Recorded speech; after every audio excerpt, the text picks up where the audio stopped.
أهلا وسهلا يا رمضان شهر التوبة والغفران مرحبا بك رمضان رمضان شهر الذكر والإحسان. Bersyukur Allah masih memberikan pada kita kesempatan sampai detik ini. Allah sampaikan kita kembali di tahun ini telah memasuki daripada pintu gerbang daripada bulan yang sangat mulia, yaitu Ramadan.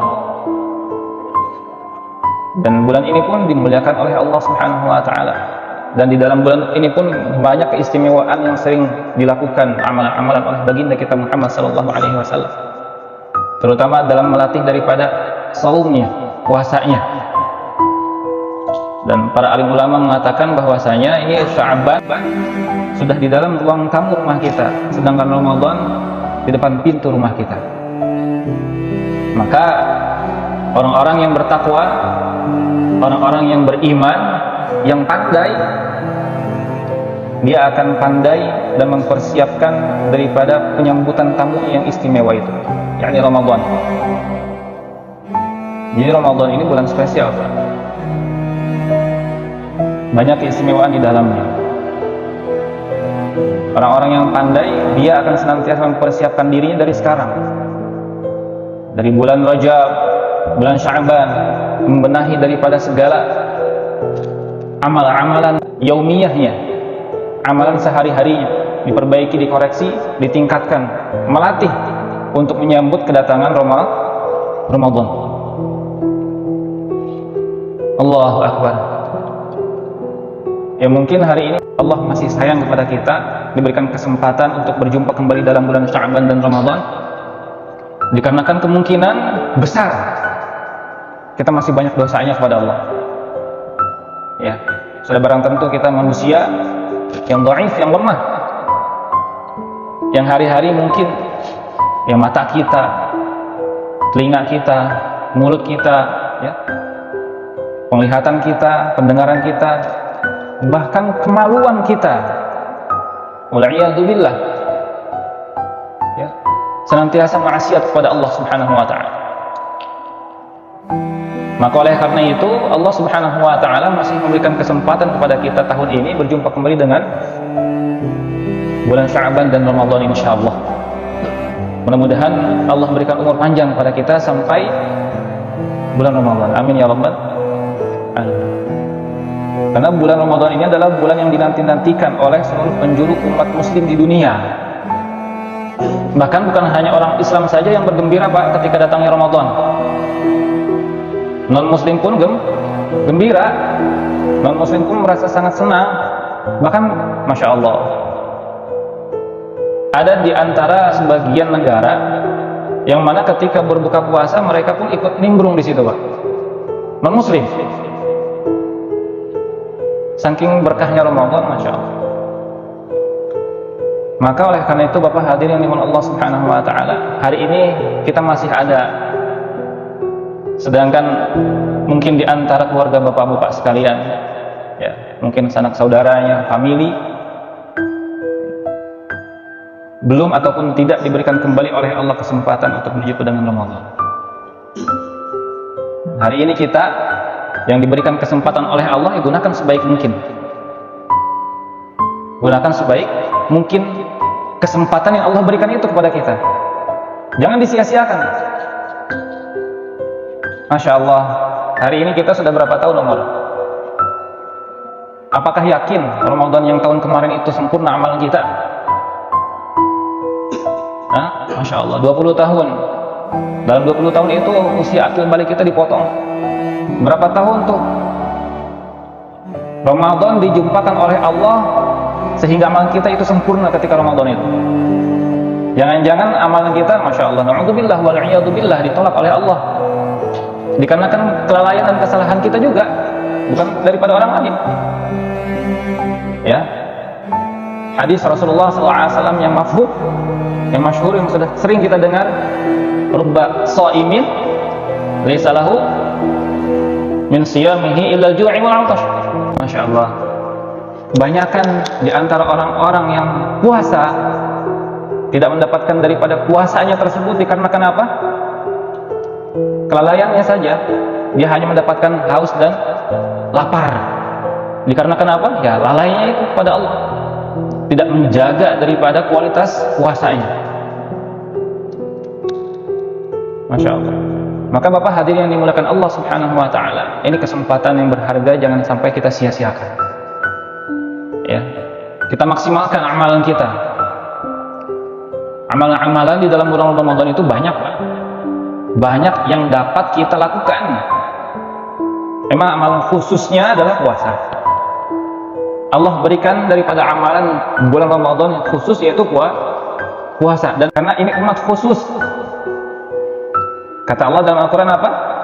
Kuntum khairu ummah. Kalian adalah sebaik-baik umat. Tar dulu, umat yang bagaimana nih? Ya enggak? Maka ayat selanjutnya apa? Kuntum khairu ummatin ukhrijat linnas. Syaratnya tuh, ta'muruna bil ma'ruf wa tanhauna 'anil munkar wa tu'minuna billah. Nah, umat yang begini nih yang dikatakan oleh Allah Subhanahu wa Ta'ala sebagai khairu umat yang terbaik. Maka jangan sampai kita bikin kecewa Allah, Pak. Kenapa? Allah sudah memberikan titel kepada kita sebagai umat terbaik, namun kelakuan kita tidak sebagaimana umat yang terbaik, mengecewakan Allah. Sedangkan Allah tidak pernah mengecewakan. Allah selalu ada untuk kita.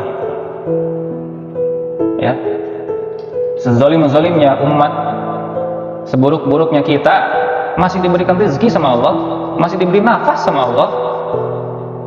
Masya Allah, itu nikmat. Tapi bagaimana kelakuan kita ataupun perilaku kita, akhlak kita, amalan kita untuk Allah, sampai saat ini sudah sejauh mana amalan yang spesial yang akan kita berikan kepada Allah Subhanahu wa Ta'ala. Masya Allah. Bapak hadirin yang dimuliakan Allah, itu tadi umat yang terbaik adalah dikeluarkan untuk manusia oleh Allah Subhanahu wa Ta'ala. Artinya apa? Mengajak manusia kepada perkara kebaikan, mengajak manusia kepada perkara kebaikan. Ta'muruna bil ma'ruf, amar ma'ruf nahi munkar. Nah, ini dia. Dan ini tugas kita semua, Bapak hadirin yang mulia. Bukan tugas para ustaz saja, bukan tugas para kiai saja, bukan tugasnya para ulama saja, bukan. Mengajak kepada kebaikan, amar ma'ruf nahi munkar, itu adalah tanggung jawab kita semuanya sebagai umat akhir zaman yang diberikan titel oleh Allah sebagai khair umat. Kalau seandainya kita mau mendapatkan titel tersebut, ya amalkan ini, amar ma'ruf nahi munkar. Paling tidak, Pak, seenggak-enggaknya kita bisa mengajak, kita bisa mengayomi daripada ahli keluarga kita dulu yang terdekat, istri kita, anak kita. Bagaimana bisa mengajak mereka, mengarahkan mereka. Istri kita yang belum menutup aurat dengan sempurna, bagaimana caranya nih? Kita buat strategi perang pada istri-istri kita yang masih belum menutup auratnya dengan sempurna. Kita pikirkan itu, Pak. Karena kita akan ditanya pertanggungjawabannya oleh Allah Subhanahu wa Ta'ala nanti di akhir. Bukan siapa-siapa, suaminya yang akan ditanya sama Allah. Gimana istri? Apalagi yang memiliki anak ataupun putri perempuan. Ini tanggung jawab kita besar. Karena yang namanya laki-laki itu, Pak, akan diminta pertanggungjawabannya atas 4 wanita. Yang pertama siapa? Istri. Ini akan mencegat kita nanti di akhirat. Kalau seandainya kita tidak benar-benar mengarahkan dari sekarang mengenai agamanya, maka ini istri akan mencegat kita. Yang kedua siapa? Putri perempuan ataupun anak perempuan. Yang ketiga, adik perempuan. Yang keempat siapa? Ummi kita. Masya Allah, ini tanggung jawab kita besar, laki-laki ini. Maka hadirin yang muliakan Allah Subhanahu wa Ta'ala, oleh karena itu kesempatan yang Allah berikan pada saat ini dari sekarang nih, Pak. Kata Aisyah radhiyallahu taala anha, Rasulullah sallallahu alaihi wasallam, aku tidak pernah melihatnya kecuali ketika memasuki bulan Sya'ban sibuk dengan puasa. Bahkan hampir sebulan penuh aku melihat baginda Muhammad SAW berpuasa pada bulan Sya'ban.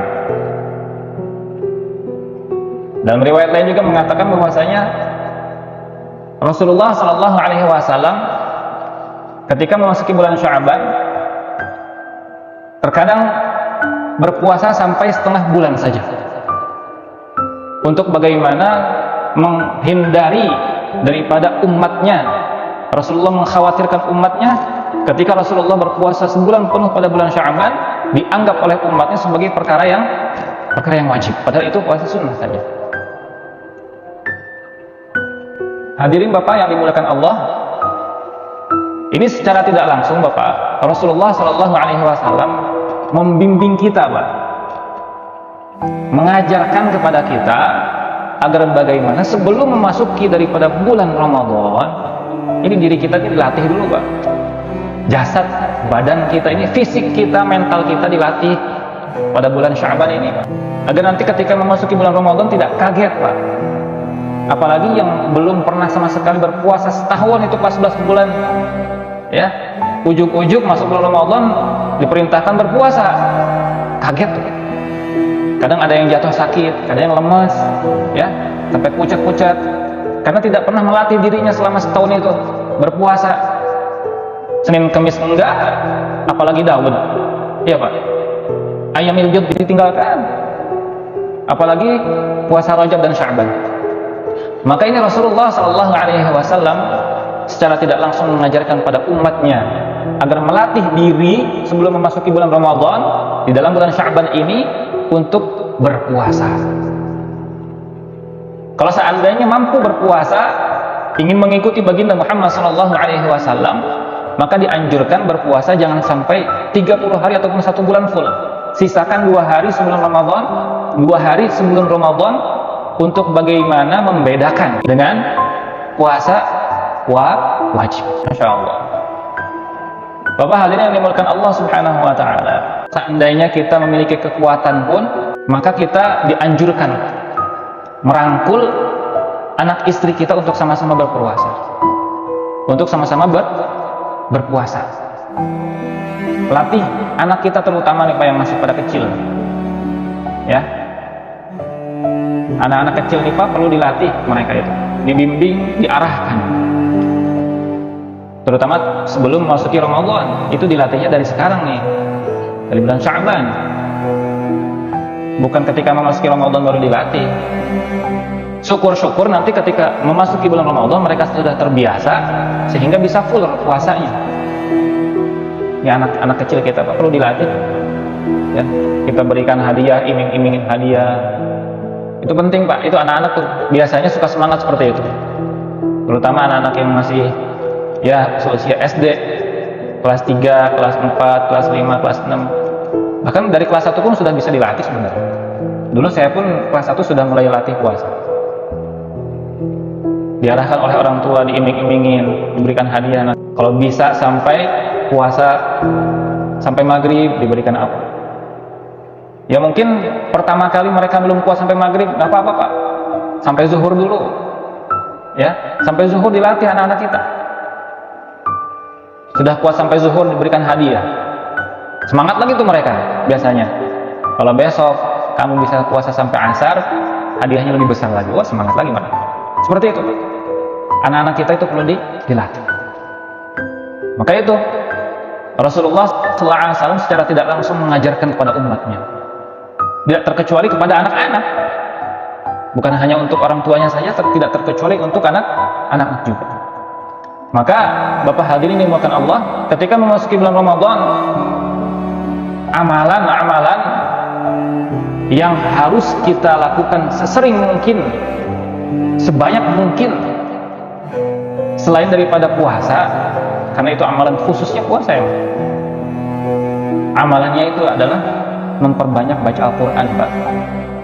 Ini bulan Quran, Ramadan itu bulannya Al-Quran. Al-Quran diturunkan pada bulan Ramadan, maka yang harus diperbanyak adalah memperbanyak membaca Al-Quran. Mau qiraahnya, mau tilawahnya, mau tahfiznya, silahkan. Dan itu kesempatan kita, Pak, bercengkrama dengan Al-Quran, interaksi dengan Al-Quran. Ini amalan pada bulan Ramadan yang harus diperbanyak. Ditargetkan, Pak, ditargetkan dari sekarang.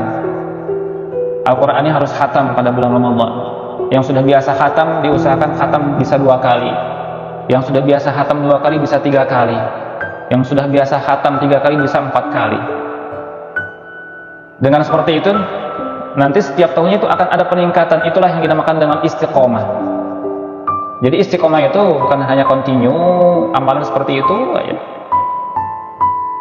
Amalan sunnah, amaliyah yang dikatakan istiqomah itu, kaidahnya adalah tarakki ilal amal.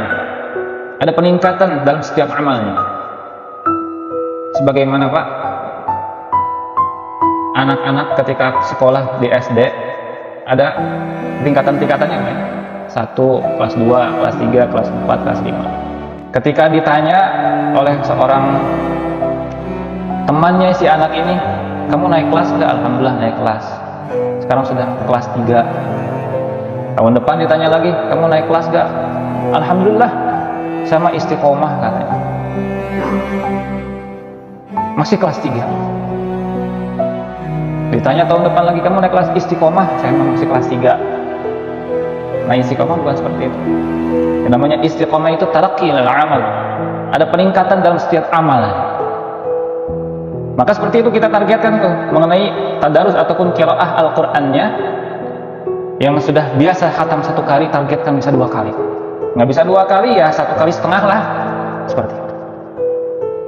Ini yang harus kita perbanyak adalah memperbanyak membaca Al-Quran. Karena Al-Quran ini Masya Allah, Pak, akan menjadi syafaat kepada para pembacanya. Apa kata Rasulullah? Iqra'ul Quran, Iqra'ul Quran, kata Rasulullah. Baca Al-Quran, baca. Jangan hanya dipajang doang di rumah. Ya, Al-Quran, mushaf itu Masya Allah. Alhamdulillah saya beli mushaf, nggak tanggung-tanggung. Sampai 10, bahkan saya wakafkan di masjid ada 50 mushaf. Baca nggak ente? Kagak. Masya Allah. Jangan sampai kita semangat belinya doang untuk dipajang. Memang betul diwakafkan pada masjid sehingga umat membaca daripada mushaf yang kita beli itu mengalir pahalanya. Namun Masya Allah, apakah kita nggak malu kita sendiri nggak baca Al-Quran gitu? Hanya mampu belinya doang gitu. Allah Akbar. Baca Al-Quran. Iqra'ul Quran fa innahu ya'ti yaumil qiyamah syafi'an li ashabi, kata Rasulullah. Apa? Bacalah Al-Quran karena nanti Al-Quran akan datang pada hari kiamat kepada para pembacanya, memberikan syafaat.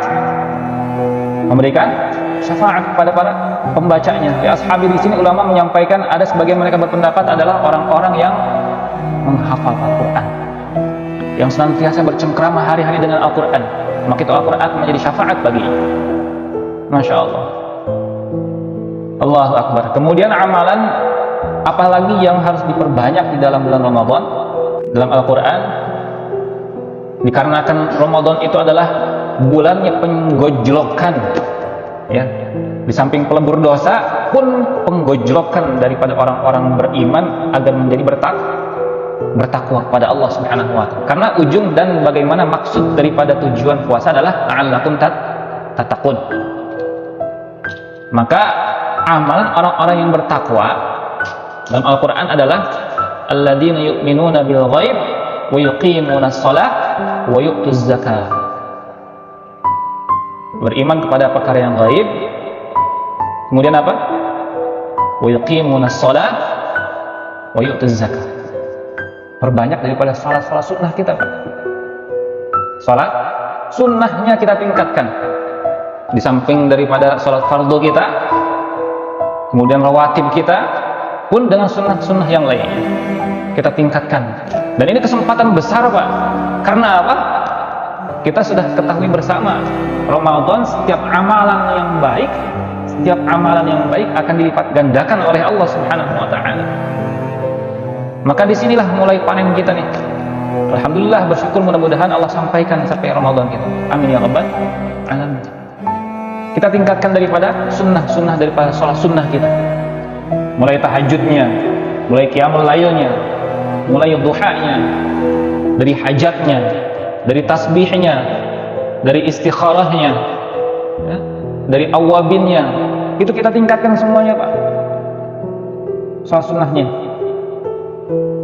Dan ini adalah merupakan alamat-alamat orang-orang yang senantiasa ditingkatkan ketakwaannya kepada Allah Subhanahu wa taala. Kemudian apa? Wa yu'tuz zakat.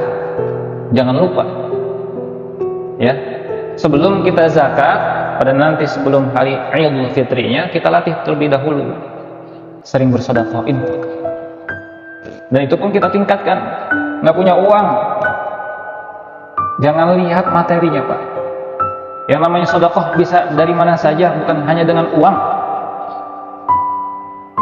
Tabassamuka fi wajhi akhika laka sedekah.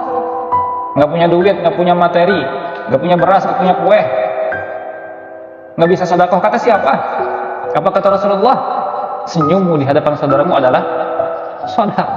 Senyum Pak, ketemu orang tuh senyum, gerak ulah cemberut wae. Dalam hati kita ini memiliki kalimat yang agung, la ilaha illallah. Maka sunnah ketika berpapasan dengan saudara muslim kita, senyum, sapa, salam. Itu yang diajarkan oleh baginda Muhammad sallallahu alaihi wasallam. Ini mah ketemu orang di jalan, masya Allah. Apalagi yang tidak bersependapat dengan kita, Pak. Apalagi yang tidak bersependapat dengan kita, cemberut-cemberutan. Padahal dalam hatinya ada sama-sama kalimat yang mulia, la ilaha illallah. Tujuannya sama, ridhonya Allah. Akan tetapi ketika berpapasan di jalan, bagaimana? Berpalingan muka, nggak salam, nggak nyapa, nggak negor, sedih, masya Allah. Ini mah ajarannya Rasulullah berarti, ajarannya syaitan, ajarannya iblis seperti itu mah berarti. Rasulullah mengajarkan seperti apa? Senyum, tegur, sapa, salam. Apa kata Rasulullah dalam sebuah hadisnya? Maukah aku tunjukkan satu amalan yang ketika engkau amalkan, engkau akan mendapatkan surganya Allah Subhanahu wa taala. Apa itu amalannya ya Rasulullah? Kata sahabat bertanya, afrus salam bainakum. Salam Pak. Sebarkan salam di antara kalian. Assalamualaikum, assalamualaikum. Insya Allah. Itu di antara daripada amal-amal sunnah yang harus kita tingkatkan. Apa yang tadi yang pertama? Baca Al-Quran Pak. Itu kita tingkatkan, insya Allah. Kalau seandainya belum bisa baca Quran sama sekali, bagaimana? Itu bahkan lebih dahsyat lagi pahalanya. Orang yang terbata-bata membaca Al-Quran, pahalanya 2, kata Rasulullah. Pahalanya 2. Makanya jangan malu-malu Pak. Ketika masuk bulan Ramadan, jangan malu-malu buka mushaf dalam masjid, i'tikaf, niat buka. Walaupun terbata-bata, Allah suka yang seperti itu. Pahalanya maka Allah jadikan 2. Allah berikan 2 kepadanya. Yang pertama apa? Kesungguhan dia untuk membaca Al-Quran dikarenakan tidak bisanya. Yang kedua, ketika dia membaca daripada huruf per huruf daripada Al-Quran. Insya Allah. Baca Al-Quran. Insya Allah. Kemudian yang kedua tadi apa? Salat. Yang ketiga zakat. Maka ini adalah daripada rangkuman-rangkuman amalan-amalan ketika di dalam bulan Ramadan. Bapak hadirin yang dimuliakan Allah Subhanahu wa taala. Kita biasakan sedekah. Sebelum kita menunaikan daripada zakat fitrah, itu melatih diri kita. Ya masa nggak punya 1.000 mah, nggak punya 3.000, ya. 30 hari ingin sedekah setiap harinya, tapi punya uang hanya 3.000, ya udah, nggak usah susah-susah Pak. Setiap harinya cepet, yang penting ikhlas. Bisa 30 hari itu 3.000 doang berarti keluar tidak? Ya memang kemampuannya seperti itu, kita nggak jadi masalah. Jangan sampai menjadi beban bagi kita, tidak bisa sedekah, tidak bisa berinfak. Nggak punya sama sekali ya tadi itu, senyum aja di hadapan saudara muslim kita, masya Allah. Insya Allah Pak ya. Mudah-mudahan Allah Subhanahu wa taala senantiasa memberikan pada kita ini kekuatan, taufik, hidayahnya. Ya, semoga Allah Subhanahu wa taala juga memberikan pada kita inayahnya untuk bisa mengamalkan ini semua nih Pak. Yang paling penting itu amalnya itu Pak. Kajian setiap hari, setiap minggu, setiap pekan, setiap bulan, kalau nggak ada amalnya sia-sia. Masuk telinga kanan, keluar telinga kiri, amalnya kagak ada. Yang penting itu amalnya. Ya, ketika kita memiliki satu ilmu, maka sunnah langsung diamalkan. Minimal dalam seumur hidup kita. Kalau enggak, akan dipertanggungjawabkan oleh Allah Subhanahu nanti di akhir. Karena kata Rasulullah apa? Tidak akan bergeser kaki seorang hamba nanti di akhirat sebelum akan ditanya 4 perkara. Akhir adalah ilmu. Ilmu. Maka itu penting, Pak. Sunnah ketika kita mengetahui daripada satu ilmu, lagi ngaji, dapat satu ilmu, itu sunnah langsung diamalkan. Karena minimal seumur hidup diamalkan 1 kali. Insya Allah tidak akan ditanggung jawabkan lagi, Pak. Karena sudah amal. Nah, tinggal disampaikan lagi kepada yang belum tahu. Insya Allah.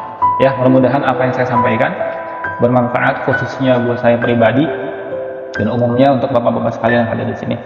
Mohon maaf apabila ada kata-kata ataupun ucapan yang keliru, menyinggung hati bapak-bapak sekalian. Mohon dimaafkan, dibukakan pintu yang seluas-luasnya, dan saya beristighfar kepada Allah Subhanahu wa taala. Astagfirullahaladzim. Kita tutup dengan doa kifaratul majlis. Subhanakallahumma wa bihamdika asyhadu an la ilaha illa anta astaghfiruka wa atubu ilaik.